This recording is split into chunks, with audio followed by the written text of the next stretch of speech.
जय हिंद. आत्ता आपण जे पाहणार आहोत ते म्हणजे काळाबद्दल विशेष माहिती. आपण मागच्या लेक्चरला पाहिलेले आहेत ते काळाचे प्रकार, मुख्य प्रकार, उपप्रकार, त्याच्यावर तुमचा अभ्यास झालेला असेल, तुम्ही तो लेक्चर ऐकलेला असेल, काही महत्त्वाचे मुद्दे नोट डाऊन केलेला असाल.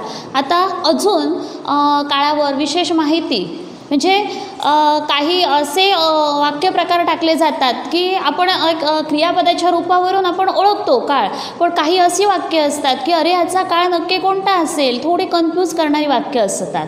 मग त्याच्यामध्ये अशी काही जी वाक्य असतात त्यांचा काळ कसा ठरवायचा, व्याकरणाचा किंवा काळाचा नियम काय सांगतो, ही वाक्य कोणत्या काळामध्ये येऊ शकतात, याच्याविषयी आज आपण अधिक माहिती या लेक्चरच्या माध्यमातून घेणार आहोत.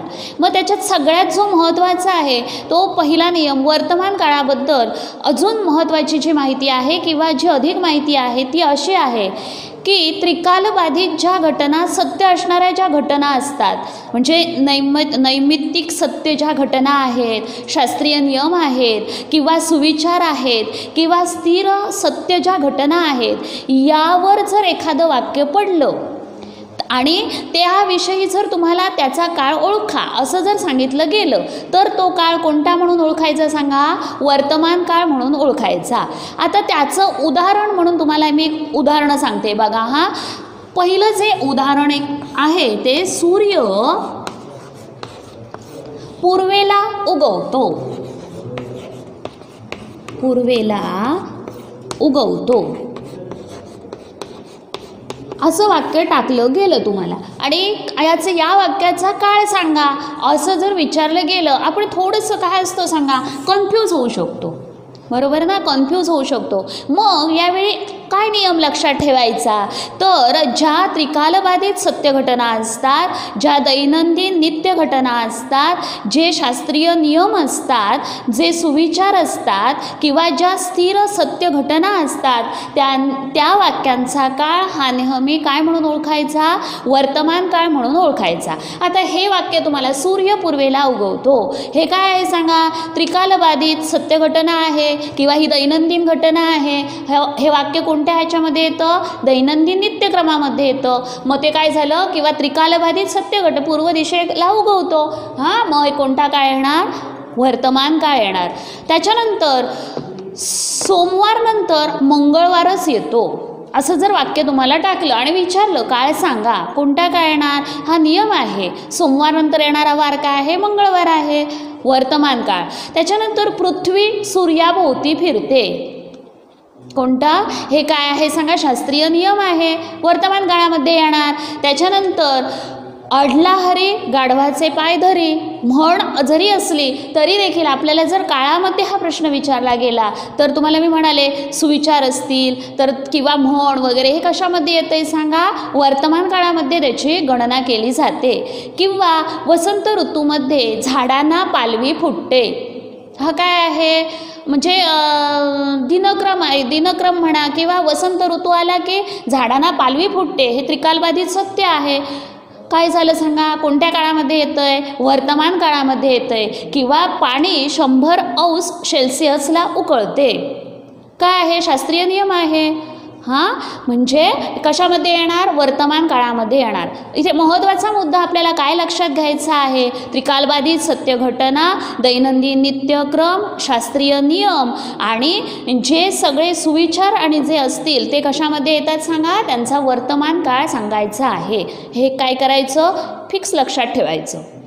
आता दुसरा जो नियम आहे, भूतकाळातील घटना, काही भूतकाळामध्ये घडून गेलेल्या घटना असतात, त्या जर घटना वर्तमान काळामध्ये सांगितलेल्या असतील किंवा वर्तमान काळामध्ये त्याचा उपयोग करून जर सांगितलं गेला तर त्याला काय म्हटलं जातं, ऐतिहासिक वर्तमान काळ असं म्हटलं जातं. आता याचं उदाहरण एक तुम्हाला सांगते बघा. तानाजी मालुसरे शिवरायांना म्हणतात, आधी लगीन कोंढाण्याचे मग माझ्या रायबाचे. तानाजी मालुसरे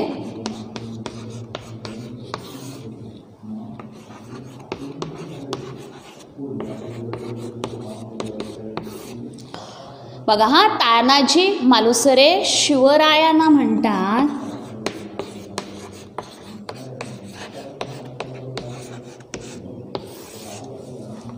तानाजी मालुसरे शिवरायांना म्हणतात.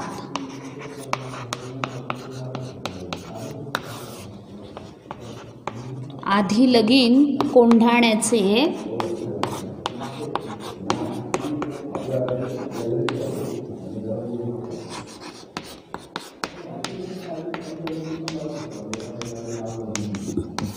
मग माझ्या रायबाचे.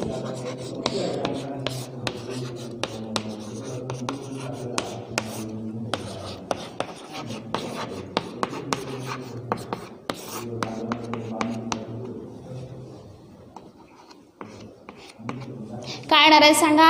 ऐतिहासिक वर्तमान काळ असं याला म्हटलं जातं. म्हणजे भूतकाळातील घटना ज्यावेळी वर्तमान काळामध्ये सांगितल्या जातात किंवा वर्तमान काळात त्या काळाचा उपयोग केला जातो त्या घटना सांगताना, त्यावेळी त्याला काय म्हटलं जातं? ऐतिहासिक वर्तमान काळ असं म्हटलं जातं. लक्षात ठेवा. दुसरं बघा, लोकमान्य म्हणतात स्वराज्य हा माझा जन्मसिद्ध हक्क आहे. लोकमान्य भूतकाळामध्ये म्हणालेले होते, घटना घडून गेलेली होती, परंतु तीच घटना आता काय केलेली आहे? वर्तमान काळामध्ये सांगायची. लोकमान्य म्हणतात स्वराज्य हा माझा जन्मसिद्ध हक्क आहे. कोणता काळ? ऐतिहासिक वर्तमान काळ. किंवा राम भरतास म्हणाला अयोध्येचा तू राजा आहेस. हां, राम भरतास म्हणाला. या अवतरणामध्ये वाक्य ज्याच्या तोंडची असतात ती अवतरणामध्ये असतात. बघा ती काय झालं सांगा? ऐतिहासिक वर्तमान काळामध्ये, ऐतिहासिक वर्तमान काळाची ही वाक्य झाली. म्हणजे असं जर वाक्य पडलं आपल्याला परीक्षेमध्ये तर त्याला काय म्हटलं जातं? ऐतिहासिक वर्तमान काळ असं म्हटलं जातं. त्याच्यानंतर शक्यता किंवा अशक्यता दाखविण्यासाठी भविष्यकाळाचा उपयोग कसा केला जातो? आता असं एखादं वाक्य दिलं जातं, सगळेच कसे तलाठी होतील किंवा सगळेच कसे इंजिनियर होतील. बघा हा, आणि तुम्हाला विचारलं जातं हे वाक्य कोणत्या काळातलं आहे? बघा हा, सगळेच कसे तलाठी होतील किंवा सगळेच कसे डॉक्टर होतील.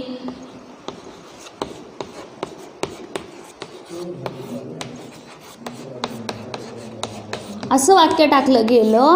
आणि जर आपल्याला विचारलं गेलं किंवा या वाक्याचं जर काय ओळखायचं आहे किंवा शक्यता किंवा अशक्यता, हां, शक्यता किंवा अशक्यता दाखवण्यासाठी कशाचा वापर केला जातो? भविष्यकाळाचा वापर. कोणता काळ म्हणायचा? भविष्यकाळ. त्याच्यानंतर सर्वांनाच कसा पहिला नंबर मिळेल? शक्यता किंवा अशक्यता. ज्यावेळी दाखवलं जातं त्यावेळी तो काळ कशाचा म्हणून उपयोग केला जातो? भविष्यकाळ. हां, लक्षात घ्या. म्हणजे हे अधिक काळाबद्दलची अधिक माहिती आहे. त्याच्यानंतर भविष्यकाळामध्ये जर एखादी क्रिया लवकरच सुरू होणार आहे, भविष्यकाळामध्ये जर एखादी क्रिया लवकरच सुरू होणार आहे असं जर दाखवायचं असेल किंवा असं जर वाक्यावरून आपल्याला प्रतीत होत असेल किंवा असं जिथे दर्शविलं जातं त्याला कोणता काळ म्हटलं जातं? सन्निहित भविष्यकाळ असं म्हटलं जातं. हा सन्निहित भविष्यकाळ.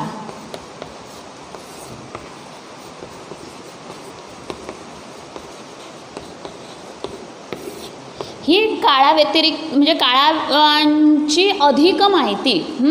भविष्यकाळात लवकरच एखादी क्रिया लवकरच सुरू होणारी असेल त्यावेळी काय केलं जातं सांगा? त्याला सन्निहित भविष्यकाळ असं म्हटलं जातं. उदाहरणार्थ, तू पुढे हो, मी आलोच. किंवा आधी तू सांग मग मी लिहितो. बघा सन्निहित भविष्यकाळ. उदाहरणार्थ, तू पुढे हो मग मी आलोच.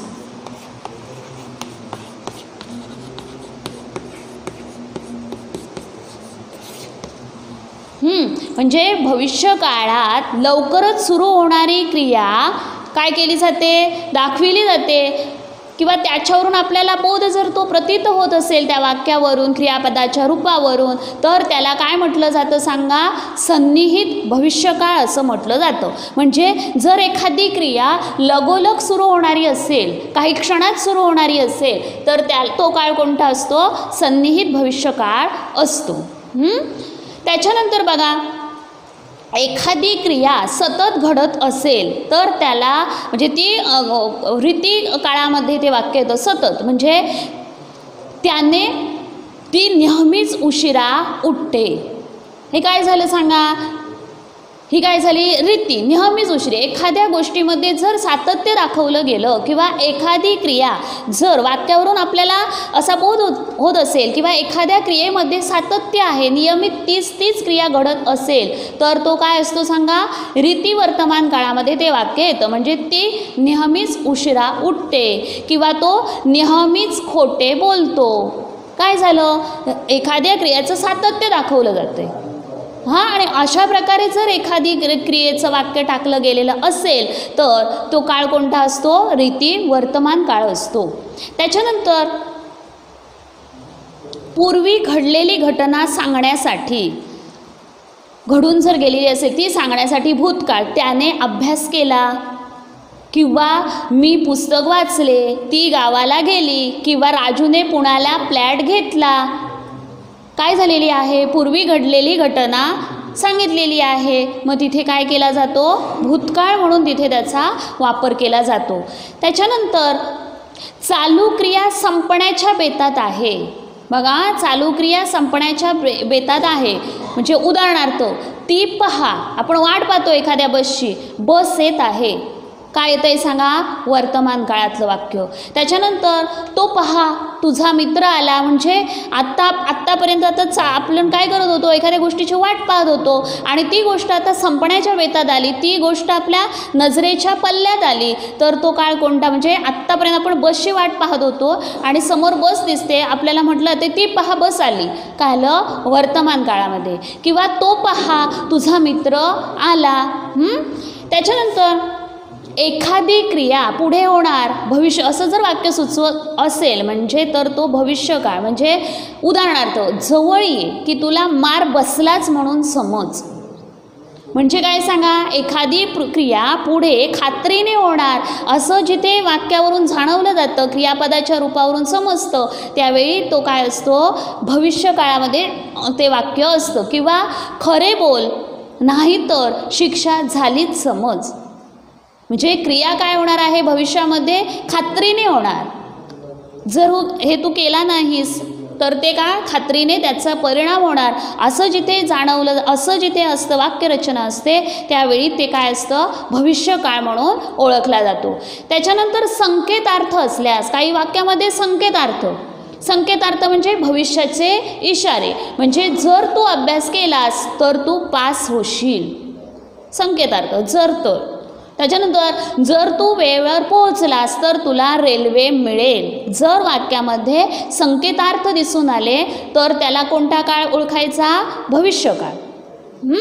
त्याच्यानंतर अंदाज व्यक्त करण्यासाठी, अंदाज म्हणजे आता उदाहरणार्थ, आई एवढ्यात घरीच असेल, हे काय झालं, भविष्यकाळाचं. कारण काय, इथे अंदाज व्यक्त केला, आई एवढ्यात घरी असेल. किंवा बाबा आत्ता ऑफिसमध्ये असते, काय झालं, भविष्यकाळाचा वापर. एखाद्या गोष्टीचा अंदाज व्यक्त करण्यासाठी कोणत्या काळाचा वापर केला जातो किंवा तो काळ काय म्हणून ओळखला जातो, भविष्यकाळ म्हणून ओळखला जातो. किंवा आता त्याच्यानंतर एखाद्या गोष्टीची इच्छा व्यक्त, ज्या वाक्यामध्ये इच्छा व्यक्त केलेली आहे. आता उदाहरणार्थ मी म्हणते, मला 100 रुपये हवे होते किंवा मला 100 रुपये हवे आहेत. म्हणजे काय केली मी, ते इच्छा व्यक्त केलेली आहे, मागणी केलेली आहे. कोणत्या काळामध्ये येणार आहे सांगा, वर्तमान काळ. लक्षात ठेवा, एखाद्या गोष्टीची इच्छा किंवा मागणी ज्या वाक्यामध्ये व्यक्त केलेली असते तेथे तो काय असतो सांगा, वर्तमान काळ म्हणून ओळखला जातो. म्हणजे ही काळाबद्दल अधिक विशेष किंवा अधिक आतमधली माहिती. कधी कधी असं वाक्य, एखादा सुविचार टाकला जातो, एखादं काय टाकलं जातं, दैनंदिन नित्य पृथ्वी सूर्याभोवती फिरते. नैमित्तिक घटना टाकल्या जातात लक्षात. मग त्यावेळी आपण म्हणतो अरे ह्याचा काळ कसा असेल, काळ कोणता असेल. मग ह्या ज्या नैमित्तिक सत्य घटना वगैरे ज्या असतात त्या काय असतात सांगा, वर्तमान काळामध्ये ओळखल्या जातात अशा प्रकारे. किंवा एखादी संकेतार्थ असल्या तो भविष्यकाळ. त्याच्यानंतर ऐतिहासिक एखादी गोष्ट किंवा आत्ता जर सांगितली असेल, ते उद्गार सांगितले जात असतील तर तो ऐतिहासिक वर्तमान काळ. किंवा एखादी गोष्टीचे आपण अंदाज व्यक्त करत असू तर तो भविष्यकाळ, म्हणजे आई घरी असेल एवढ्यात, बाबा एवढ्यात ऑफिसमध्ये असतील, अशा काही वाक्यरचना असतात त्याला काय केले जातात, त्यानुसार त्याचे काळ. म्हणजे आपल्याला पटकन अशा वाक्यांचा काळ लक्षात येत नाही. अरे हे वाक्य कसं ओळखायचं, ह्याचा काळ कसा ठरवायचा. तर हे काय आहे, काळाबद्दल काही विशेष माहिती आहे. म्हणजे ही अजून आतमधली त्या काळाविषयीची माहिती झालेली आहे. आता आपण जे पाहणार आहोत ते पाहणार आहोत म्हणजे क्रियापदाचे अर्थ. क्रियापदाचे काय झाले सांगा, काळ झाले, त्याचे सगळे आपण उपप्रकार पाहिले. अजून आपण आत्ता काय पाहिले सांगा, काळाबद्दल अजून विशेष माहिती पाहिली. म्हणजे भविष्यकाळामध्ये जर एखादी क्रिया सुरू होणारी असेल, लगोलग आत्ता जस्ट सुरू होणारी असेल तर तो सन्निहित भविष्यकाळ असतो. हे सगळे जे विशेष माहिती. किंवा त्याच्यानंतर एखादी क्रिया सतत जर घडत असेल, सातत्य असेल तर तो रीती वर्तमान काळ असतो. बरोबर. पूर्वी घटना घडलेली सांगण्यासाठी त्याने अभ्यास केला वगैरे अशी जर वाक्य आली तर तो भूतकाळ असतो. हे काय पाहिले, काळाविषयी अधिक माहिती पाहिली. चालू क्रिया संपण्याच्या बेतात असेल, ती पहा बस आली तर ते वाक्य वर्तमान काळामध्ये ओळखलं जातं. किंवा तो पहा तुझा मित्र आला, चालू क्रिया संपण्याच्या बेतामध्ये. एखादी क्रिया पुढे खात्रीने होणारच असं जिथे संकेत असतो त्यावेळी तो भविष्यकाळ असतो. जवळ एक मार बसलाच म्हणून समज, खात्रीने होणार, खरे बोल, नाहीतर काय शिक्षा झालीच म्हणून समज, खात्रीने क्रिया होणारी आहे. त्याच्यानंतर संकेतार्थ तो भविष्यकाळ असतो. अंदाज व्यक्त तो भविष्यकाळ असतो. इच्छा, मागणी असेल, इच्छा असेल, मला 100 रुपये खर्चाला हवे होते, काय असतो सांगा, वर्तमान काळ असतो. हे काळाविषयीची काय पाहिली. किंवा शक्यता आणि अशक्यता, म्हणजे आता उदाहरणार्थ सगळेच कसे तलाठी होतील किंवा सगळेच कसे मूर्ख असतील, ही गोष्ट काय होते सांगा, भविष्यकाळ. म्हणजे काळाविषयी अधिक माहिती आपण पाहिलेली आहे. अशी काही वाक्यरचना असेल किंवा अशी काही वाक्य जर पडली तर मग ती कशी ओळखायची, ते तर हे काळाचे काय आहे, अधिक माहिती झाली. आता त्यालाच लगोलग धरून जो त्याच्या पुढचा जो प्रकार येतोय तो आहे क्रियापदाचे अर्थ. बघा, व्यवस्थित लक्षात घ्या.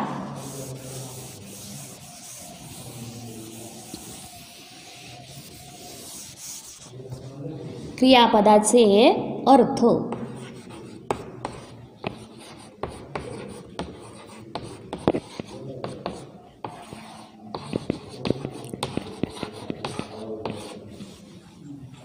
आता क्रियापदाचे अर्थ म्हणजे क्रियापदाचे अर्थ, क्रियापदाच्या अर्थ याची आधी व्याख्या काय आपल्याला सांगते ती बघा. क्रियापदाच्या रूपावरून काळाचा बोध न होता, बघा क्रियापदाचे अर्थ याची मुख्य व्याख्या काय आहे ते आपण व्याख्या आधी पाहायची आहे.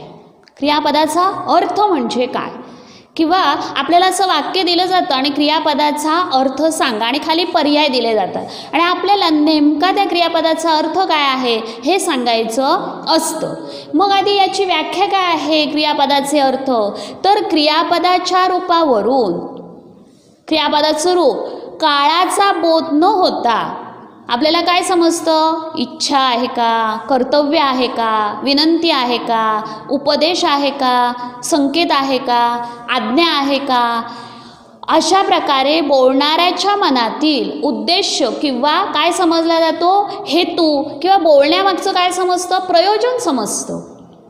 आले लक्षात. त्याला काय म्हटलं जातं, क्रियापदाचे अर्थ असे म्हटले जातात. बघा, क्रियापदाच्या रूपावरून आपल्याला इथे अर्थ बघताना काय, काळाचा बोध नाही, तर आपल्याला काय बघायचं आहे, बोलणाऱ्याच्या मनातील हेतू किंवा ते बोलण्यामागचं त्याचं उद्देश काय आहे, त्या बोलणाऱ्याचं त्यामागचं प्रयोजन काय आहे, ह्याचा ज्यावेळी आपल्याला बोध होईल त्यावेळी ते काय असतं सांगा, क्रियापदाचे अर्थ असतात. आणि असे प्रश्न किंवा असं वाक्य आपल्याला पोलीस भरतीला विचारलं जातं. एखादं वाक्य दिलं जातं आणि काय सांगा, क्रियापदाचा अर्थ सांगा असं सांगितलं जातं. आता या क्रियापदाचे अर्थ 4 मानलेले आहेत. एक आहे पहिला स्वार्थ. बघा हा 4 आहेत. स्वार्थ. दुसरा आहे आज्ञार्थ.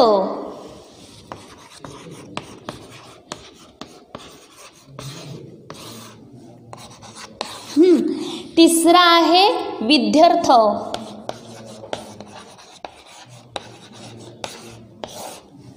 आणि चौथा आहे संकेतार्थ.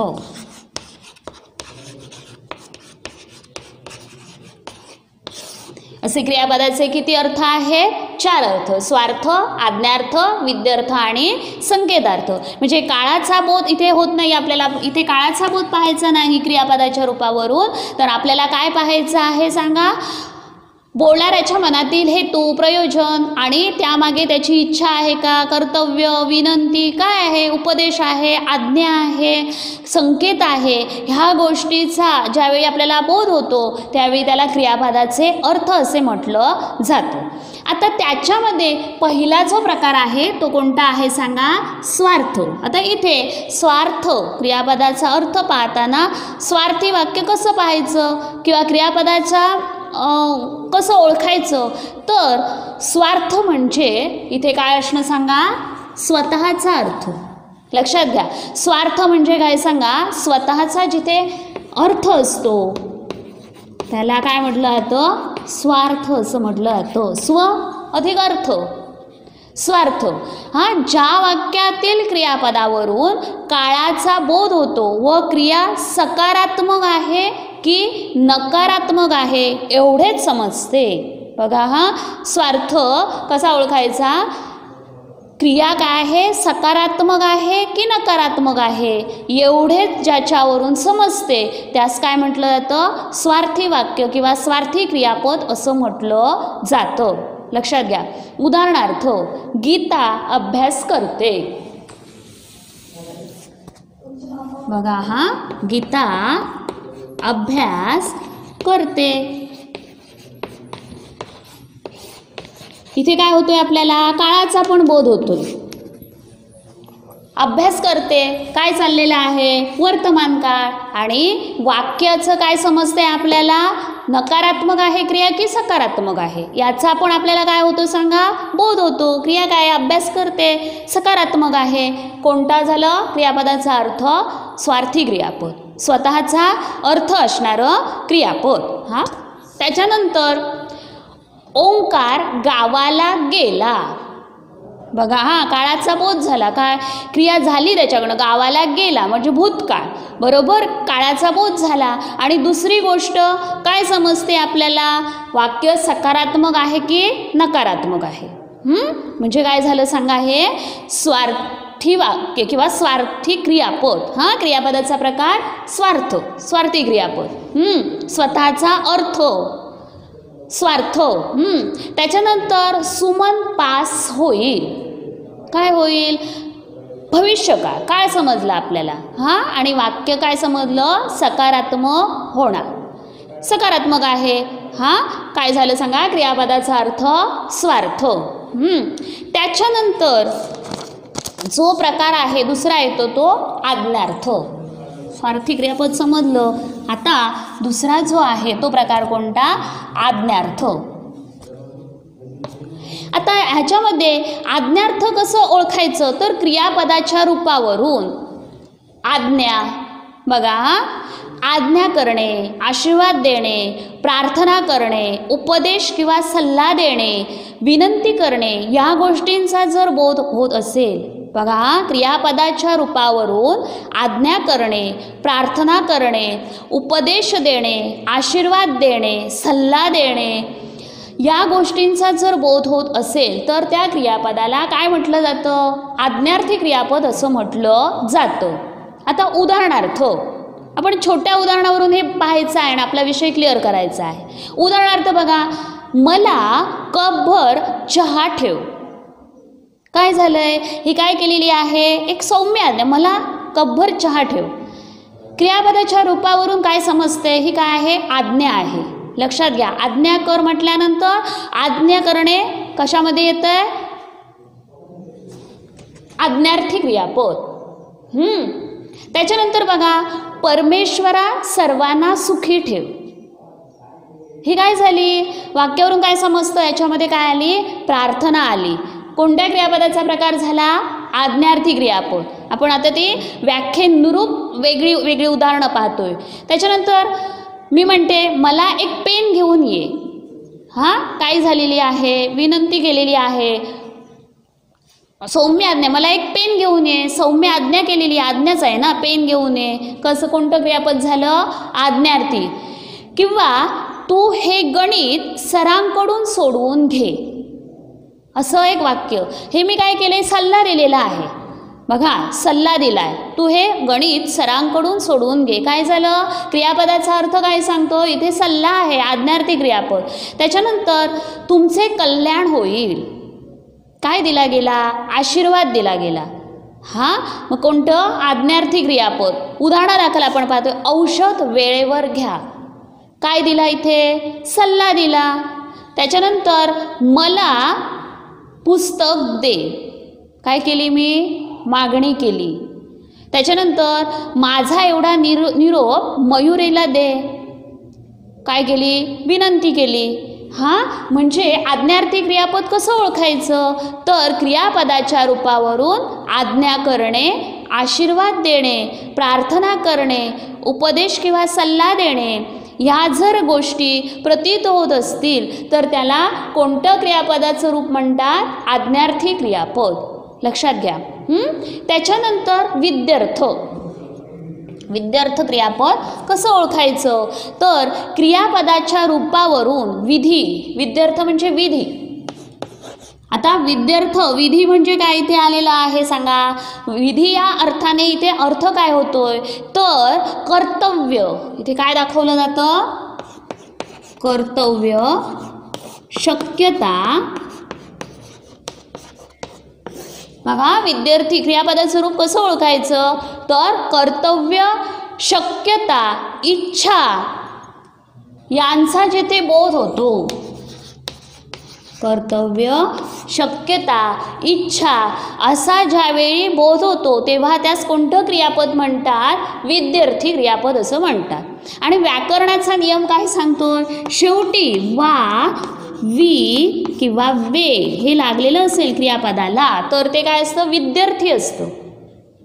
पण तरी देखील वाक्य रचनेच्या दृष्टीने क्रियापदाचा अर्थ पाहताना मेन मुद्दा आपल्याला त्याच्यातला काय पाहिला पाहिजे? तर क्रियापदाच्या रूपावरून त्या वाक्यामध्ये काय समजलं पाहिजे? कर्तव्य आहे का? शक्यता आहे का? किंवा ती इच्छा आहे का? याचा जर बोध होत असेल तरच ते वाक्य विद्यार्थी असतं. आणि शक्यतो एक नियम आहे व्याकरणीय, क्रियापदाच्या रूपाला शेवटी जर वा, वी, वे प्रत्यय असतील तर ती कोणती क्रियापदं असतात? क्रियापदाचा अर्थ कोणता असतो? विद्यार्थी क्रियापदं असतात. आता बघा, आपण म्हटलेलं आहे ना, कर्तव्य, शक्यता किंवा इच्छा. उदाहरणार्थ बघा, आई वडिलांची आज्ञा पाळावी. बघा, आई वडिलांची आज्ञा पाळावी. काय झालं? हे आपलं काय आहे? कर्तव्य आहे. शेवटी वा, वी, वे, वी आलेला आहे ना, विद्यार्थी क्रियापद. त्याच्यानंतर मला परीक्षेत प्रथम श्रेणी मिळावी. ही काय आहे? माझी इच्छा आहे. कर्तव्य झालं, आता इच्छा झाली. मिळावी, वावी. त्याच्यानंतर ज्याला समजते त्याच्याकडूनच जाणून घ्यावे. म्हणजे त्या व्यक्तीची ती काय झाली सांगा? योग्यता झाली. किंवा आता पाऊस पडावा, ही माझी काय आहे? इच्छा आहे. ती बहुधा घरी असावी. काय आहे? हा माझा तर्क आहे. कोणती क्रियापद? विद्यार्थी. म्हणजे काय केलं जातं? तर विद्यार्थी क्रियापदाची रूपे वाकारांत असतात. वाकारांत म्हणजे वा, वी, वे. आणि एवढ्यावरून एक सर्वसाधारणपणे आपल्याला काय केले जातात? विद्यार्थी क्रियापदं ओळखता येतात. परंतु अर्थबोधाच्या दृष्टीने आपल्याला त्याच्यामध्ये कर्तव्य, इच्छा योग्यता, तर्क असा त्याच्यावरून जर अंदाज बांधता म्हणजे असा जर अंदाज निघत असेल तर त्याला कोणती क्रियापदं म्हणतात? विद्यार्थी क्रियापदं म्हणतात. आणि याच्यामध्ये संतांची जी सुवचनं आहेत ती सगळी विद्यार्थी क्रियापदामध्ये येतात. उदाहरणार्थ बघा, यत्न तो देव जाणावा, त्याच्यानंतर मरावे परी कीर्ती रूपे उरावे, किंवा एक तरी ओवी अनुभवावी. ही जी संतांची सुवचनं आहेत किंवा असं जर सुवचन टाकलं गेलं तर ते कोणत्या क्रियापदाचं? विद्यार्थी क्रियापद. हां, आणि शेवटी शक्यतो ही वाकारांत वावी असतं. आणि याच्यामध्ये कर्तव्य, शक्यता, इच्छा, विद्यार्थ म्हणजे विधी. याच्यामध्ये सगळं काय सांगितलेलं आहे? विधी म्हणजे काय सांगा? कर्तव्य, शक्यता, इच्छा, तर्क हे जेच मांडलं जातं त्याला काय म्हटलं जातं? विद्यार्थी क्रियापद. आणि आपण आता शेवटचा जो क्रियापदाचा अर्थ आहे तो पाहतोय, संकेतार्थ. बघा, हा चौथा जो प्रकार आहे तो संकेतार्थ.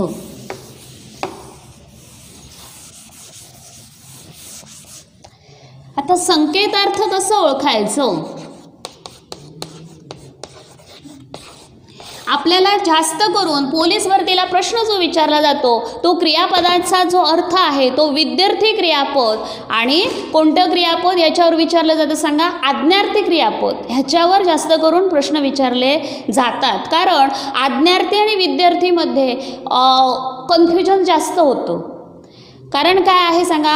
इकडे आपण जो पहिला पाहिलोय स्वार्थ पटकन ओळखता येतं, कारण काय वाक्याचा आपल्याला एक काळाचा बोध होतो आणि सकारात्मक आणि नकारात्मक एवढंच फक्त ओळखण्यासाठी त्याचे नियम आहेत. आलं लक्षात? त्याच्यानंतर दुसरं जे आपण पाहिलोय ते आज्ञार्थी. आज्ञार्थीमध्ये काय आहे? आज्ञा आहे, प्रार्थना आहे, उपदेश आहे, सल्ला आहे, मागणी आहे. आणि थोडंसं वाक्यरचनेवरून विद्यार्थीमध्ये देखील आपला गोंधळ होतो, कारण तिथे सुद्धा कधी कधी काय होतं सांगा? इच्छा, कर्तव्य, सल्ला ह्याच्यामध्ये कन्फ्युजन होतं. म्हणजे आज्ञार्थी आणि विद्यार्थी वाक्यरचनेच्या दृष्टीने आपल्याला ती वाक्य काय वाटतंय? सारखीच वाटतात. म्हणून जास्त करून कन्फ्यूज करण्यासाठी आज्ञार्थी आणि विद्यार्थी या क्रियापदाच्या अर्थावरती जास्त काय केले जातात? आपल्याला पोलीस भरतीला प्रश्न विचारले जातात आणि नेमकं इथे आपलं कन्फ्युजन उडतं. म्हणून काय करायचं? एक पक्क लक्षात ठेवायचं की विद्यार्थी शक्यतो काय असतात? शेवटी वा, वी, वे असतात, परंतु तिकडे त्याच्यामध्ये काय सांगितलेलं आहे हे महत्त्वाचं असतं. आलं लक्षात? म्हणजे काय केलेलं आहे सांगा? विद्यार्थीमध्ये जरी वा, वी, वे हे जरी शेवटचं क्रियापदाचं रूप जरी असलं म्हणजे तरी देखील ते वाक्य कधी कधी काय होऊ शकतं? आज्ञार्थी पण असू शकतं. त्याच्याकडे काय करणं सांगा? लक्ष देणं महत्त्वाचं असतं. त्याच्यानंतर जो शेवटचा प्रकार आपण पाहणार आहोत तो काय आहे सांगा? संकेतार्थ. म्हणजे वाक्यातील क्रियापदावरून एखादी घटना घडली तर दुसरी घटना घडेल. मग वाक्यातील क्रियापदावरून जर असं घडलं तर त्याचे परिणाम असे होतील असं ज्यावेळी संकेत व्यक्त होतो त्यावेळी ते क्रियापद कोणतं असतं? संकेतार्थी क्रियापद. आणि संकेतार्थी क्रियापद जोडूनच येणार. जर, तर, जरी, तरी या अव्ययाने हा संबंध काय केला जातो? दाखवला जातो. अशा क्रियापदाच्या रूपास काय म्हटलं जातं? संकेतार्थी क्रियापद असं म्हटलं जातं. उदाहरणार्थ बघा, त्यांनी मला बोलावले तर मी जाईन. त्यांनी मला बोलावले तर मी जाईन.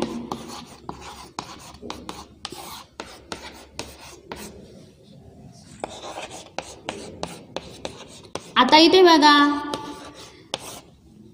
जर, तर संकेतार्थी. जर त्यांनी मला बोलावले तर मी जाईन. काय होतंय सांगा? कोणत्या क्रियापदाचा अर्थ व्यक्त होतोय? संकेतार्थी. किंवा जर पाऊस चांगला पडला तर पिके चांगली येतील.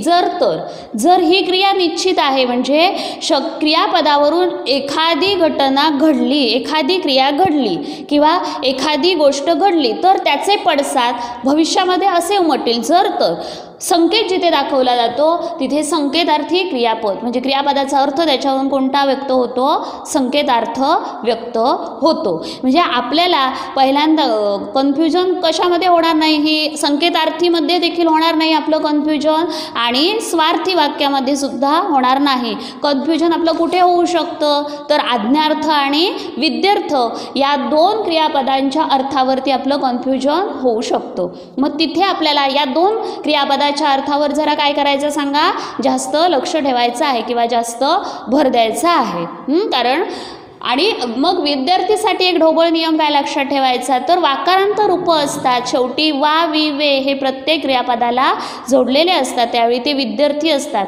पण प्रत्येक वेळी वाविवे असताना ते विद्यार्थी असेलच असं नाही, तर आपल्याला व्याख्या आपल्या नजरेसमोर स्पष्ट पाहिजेत आज्ञार्थ आणि विद्यार्थीची. म्हणजे आज्ञार्थी कसं ओळखायचं तर आज्ञार्थीवरून आज्ञा, प्रार्थना, उपदेश, सल्ला, आशीर्वाद, मागणी, विनंती हे जर स्पष्ट होत असेल तर ते आज्ञार्थी क्रियापद.